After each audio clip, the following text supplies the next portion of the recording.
सलाम का वाकया सुनेंगे। आदम अलैहिस्सलाम अल्लाह के पहले नबी और पैगंबर थे जिन्हें अल्लाह ने खुद अपने हाथों से बनाया और हम सारे इंसान उन्हीं की नस्ल हैं। तो चलिए शुरू करते हैं with the real life story of prophet Adam अलैहिस्सलाम।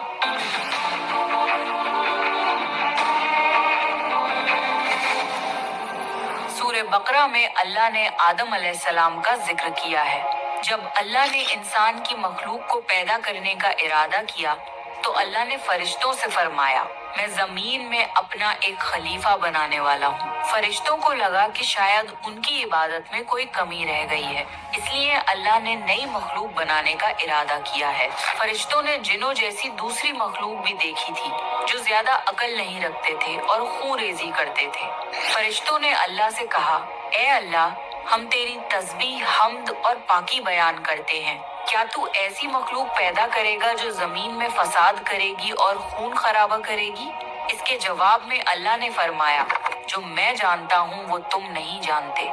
फरिश्तों ने आपस में कहा कि अल्लाह ताला जो भी मखलूक पैदा करेगा वो हमसे ज्यादा इल्म नहीं रख सकती। फिर अल्लाह ने आदम अलैहिस्सलाम को इल्म से नवाजा और उन्हें कुछ चीजों के नाम सिखा दिए। फिर अल्लाह ने आदम अलैहिस्सलाम को फरिश्तों के सामने पेश किया और फरिश्तों से फरमाया कि तुम बताओ इन चीजों के नाम अगर तुम सच्चे हो। फरिश्तों ने कहा कि हम उतना ही इल्म जानते हैं जितना तूने हमें सिखाया है, उसके सिवा हमें कुछ नहीं मालूम। फिर अल्लाह ताला ने फरमाया, ए आदम, तुम बता दो इनको इन चीजों के नाम।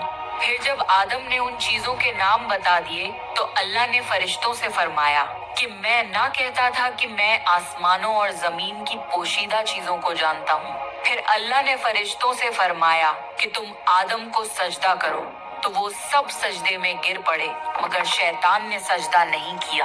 अल्लाह ने फरमाया कि ए इब्लीस, तुझे क्या हुआ कि तू सजदा करने वालों के साथ शरीक ना हुआ? शैतान ने तकब्बुर में कहा कि मैं ऐसा नहीं हूँ कि इंसान को सजदा करूँ जिसे तूने खनखनाते हुए सड़े हुए गारे की मिट्टी से बनाया है। मैं उससे बेहतर हूँ। तूने मुझे आग से पैदा किया और उसे मिट्टी से पैदा किया है। अल्लाह ने शैतान से फरमाया, यहाँ से निकल जा, तू मरदूद है और तुझ पर कयामत के दिन तक लानत बरसेगी। शैतान ने कहा, मुझे कयामत तक मोहलत दे। अल्लाह ने फरमाया कि तुझको मोहलत है। शैतान ने अल्लाह से कहा कि तूने मुझे गुमराह किया है। मैं कसम खाता हूँ कि मैं इंसान की सीधी राह पर बैठूंगा, फिर मैं उन पर हमला करूंगा, उनके आगे से भी, पीछे से भी, दाएं से भी और बाएं से भी, और उनमें से अक्सर को तू शुक्रगुजार नहीं पाएगा। अल्लाह ने फरमाया, तू यहाँ से निकल जा जलीलो ख्वार। जो उनमें से तेरा कहना मानेगा तो मैं जरूर तुम सब से जहन्नुम को भर दूंगा। बेशक मेरे खास बंदों पर तेरा जरा काबू नहीं चलेगा। जन्नत की सारी नेमतों के बावजूद आदम अलैहिस्सलाम जन्नत में अकेला महसूस करते थे। फिर अल्लाह ने हव्वा अलैहिस्सलाम को बनाया ताकि आदम अलैहिस्सलाम उनसे सुकून पा सके।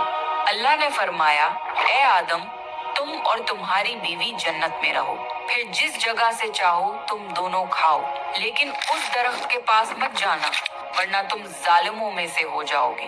फिर शैतान ने उन दोनों के दिल में वसवसा डाला और कहने लगा, तुम्हारे रब ने तुम दोनों को इस दरख्त से इसलिए मना किया था कि तुम कहीं फरिश्ते ना बन जाओ या कहीं हमेशा जिंदा रहने वालों में ना हो जाओ। और शैतान ने कसमें तक खा ली कि वो उनका खैर ख्वाह है।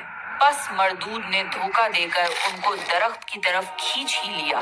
जब हजरत आदम और हव्वा अलैहिस्सलाम ने दरख्त के फल को खा लिया तो उनके सतर की चीजें खुल गईं और वो दरख्तों के पत्तों को तोड़ तोड़ कर अपने ऊपर चिपकाने लगे और सतर छुपाने लगे। फिर अल्लाह ने उनको पुकारा और फरमाया, क्या मैं तुम दोनों को इस दरख्त से मना न कर चुका था और ये न कह चुका था कि शैतान तुम्हारा खुला दुश्मन है? हजरत आदम और हव्वा अलैहिस्सलाम ने कहा कि ए हमारे रब, हमने अपने ऊपर जुल्म किया और अगर आप हमें ना बख्शेंगे और हम पे रहम ना फरमाएंगे तो फिर हम तो जरूर तबाह हो जाएंगे। अल्लाह ने फरमाया कि तुम सब जन्नत से नीचे उतर जाओ, अब से तुम एक दूसरे के दुश्मन हो और तुम्हारे लिए जमीन पर रहने की जगह है और एक मुद्दत तक नफा हासिल करना। अब तुमको वही जिंदगी गुजारनी है और वही मरना है और वहीं फिर से पैदा होना है। दुनिया में आने के बाद आदम अलैहिस्सलाम ने अल्लाह से 40 साल तक माफी मांगी। फिर अल्लाह ने आदम अलैहिस्सलाम पे रहम खा के उन्हें माफ कर दिया और फरमाया कि तुम और तुम्हारी औलाद दुनिया में रहो। और ये बात याद रखो कि जब मेरी तरफ से कोई नबी हिदायत लेकर तुम्हारे पास आए तो तुम उसका कहना मानना, और जो लोग मेरे नबियों की बात को नहीं मानेंगे और हमारी आयतों को झुटलाएंगे वो दोज़ख में जाएंगे और हमेशा उसी में रहेंगे। फिर हजरत आदम और हव्वा अलैहिस्सलाम दुनिया में रहने लगे। उन्हीं से इंसानों की नस्ल शुरू हुई। आदम अलैहिस्सलाम तकरीबन 900 साल जिंदा रहकर वफात पा गए।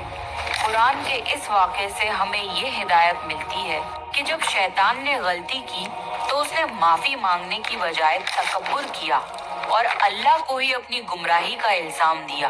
पर जब आदम अलैहिस्सलाम से गलती हुई तो उन्होंने अपनी गलती मानी और फौरन तौबा करी और तब तक माफी मांगते रहे जब तक अल्लाह को राजी न कर लिया।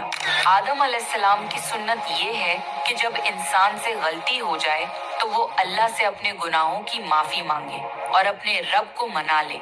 बेशक अल्लाह बहुत माफ करने वाला, बड़ा मेहरबान है। तो ये था आदम अलैहिस्सलाम का बेहतरीन वाकया। आप